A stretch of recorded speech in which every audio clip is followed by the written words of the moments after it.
রাম মন্দিরে জরুরি তলব পড়ল এসবিআই কর্মকর্তাদের। আচমকা কি এমন ঘটল রাম মন্দিরে? এসবিআই এর শরণাপন্ন হলো রাম মন্দির কর্তৃপক্ষ। কি এমন ঘটল যাতে এসবিআই এর দ্বারস্থ হতে হলো রাম মন্দির কর্তৃপক্ষকে? এই এক মাসে কত টাকা অনুদান পেল অযোধ্যার রাম মন্দির? জানুন বিস্তারিত এই ভিডিওতে। 22শে জানুয়ারি রামলালার প্রাণ প্রতিষ্ঠা হলো।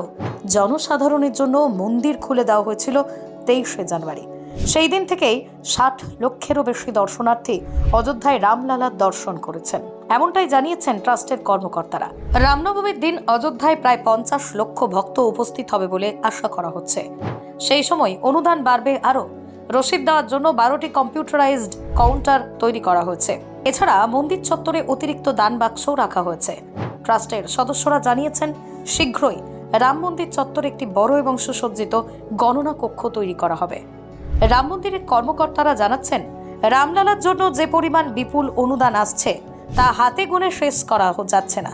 আর সেই কারণে স্টেট ব্যাংক অফ ইন্ডিয়ার শরণাপন্ন হতে হলো অযোধ্যা রাম মন্দির ট্রাস্ট। ট্রাস্টের আধিকারিক প্রকাশ গুপ্তা জানিয়েছেন, মন্দির চত্বরে 4টি স্বয়ংক্রিয় টাকা গোনার যন্ত্র বসিয়ে দিয়েছে এসবিআই। হিসাব বলছে 1 মাসে 25 কোটি টাকা অনুদান পেয়েছে অযোধ্যা রাম মন্দির।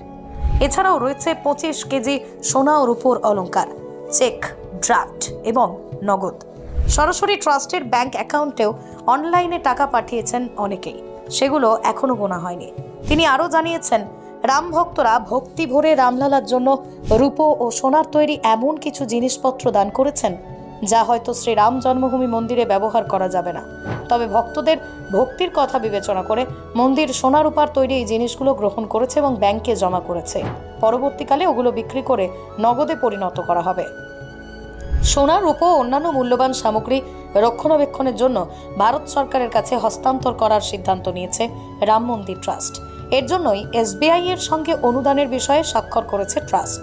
এই মৌ অনুসারে রাম মন্দিরে যে সকল অনুদান, চেক, ড্রাফট এবং নগদ জমা পড়বে তা সংগ্রহ করবে এসবিআই। পরবর্তী সময়ে সেগুলো ব্যাংকে জমা করাও তাদের দায়িত্ব। এসবিআইয়ের কর্মীরা এখন দিনে 2 বার করে নগদ অনুদান গণনা করছে। রাম মন্দির প্রতিষ্ঠা মাত্রই রামের আশীর্বাদ বর্ষাতে শুরু করেছে উত্তরপ্রদেশের উপর। রামলালার প্রাণ প্রতিষ্ঠার উপর যেভাবে দর্শনার্থীদের ঢল নেমেছে অযোধ্যায়, তাতে এক লাফে উত্তরপ্রদেশের অর্থনীতির ব্যাপক উন্নতি হবে বলে অনুমান করছে জাতীয় এবং আন্তর্জাতিক অর্থনৈতিক বিশেষজ্ঞরা। তবে শুধু অনুমান নয়, এসবিআই এর সাম্প্রতিক গবেষণার ফলও তাই বলছে। রাষ্ট্রায়ত্ত ব্যাংকটির গবেষণা অনুযায়ী অযোধ্যা রাম মন্দির এবং উত্তরপ্রদেশে আরও যে পর্যটন সংক্রান্ত উদ্যোগ গ্রহণ করা হয়েছে তাতে 24-25 অর্থবর্ষে 5,000 কোটি টাকার কর সংগ্রহ করতে পারে যোগী আদিত্যনাথ সরকার। এসবিআই এর রিপোর্ট বলছে, উত্তরপ্রদেশের অর্থনৈতিক প্রবৃদ্ধির ক্ষেত্রে সবথেকে বড় ফ্যাক্টর হতে চলেছে অবশ্যই অযোধ্যার রাম মন্দির। মন্দিরকে কেন্দ্র করে রাজ্যের পর্যটন শিল্পের যে উন্নতি হবে আশা করা হচ্ছে তাতেই এই বছর 4 লক্ষ কোটি টাকা সম্পদ বাড়তে পারে উত্তরপ্রদেশের। কোনো ফাঁকা দাবি নয়, একেবারে হিসেব কষে দেখিয়ে দিয়েছে এসবিআই। কেমন লাগলো আমাদের ভিডিও জানান কমেন্ট বক্সে। আরও কেমন ভিডিও আপনি দেখতে চাইছেন সেটাও অবশ্যই জানাবেন আমাদের। ব্যুরো রিপোর্ট, প্রথম বাংলা।